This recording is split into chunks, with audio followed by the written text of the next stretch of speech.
Are you doing Secret Santa this year, or White Rhino gifts, or whatever the fuck people call it when they don't want to reference Father Christmas? I don't get why people don't want to reference Father Christmas either. That's not really.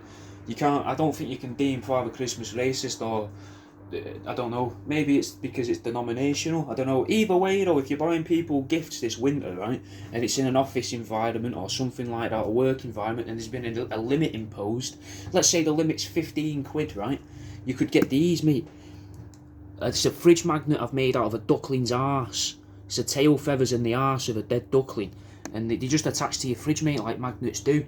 This one's a little bit dearer, but with postage included, that'd be £13.80, give or take, if you're in the UK for them. Because they're a tenner each, and then it costs about £3.50, £3.80 for postage. This one's a little bit dearer because it's made out of a rat's head, but it's still a fridge magnet. So maybe you've done Secret Santa, you've pulled a name out of the hat, and you're like, oh, fucking yes, mate, I've got Fat Brenda.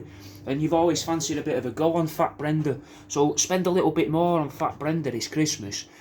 Get her a rat's head magnet for the fridge, and then let it slip during the Christmas office party that, oh, I've always liked you, that's why I spent an extra £3 on your Secret Santa gift. Don't tell the boss though, eh? Hoo-hoo. Like that. And then before you know it, Fat Brenda might be bent over the photocopier, and you're photographing a belly button, mate, over and over and over again, and then taking them all out of the printer and putting them in upside down, so that whenever anyone prints anything out at work, Fat Brenda's fucking belly button's on show on the back of it. But it's fine, because it was her idea in the first place, wasn't it? And she's fine with being called Fat Brenda, because there's always already a Thin Brenda, and everyone knows who that one is.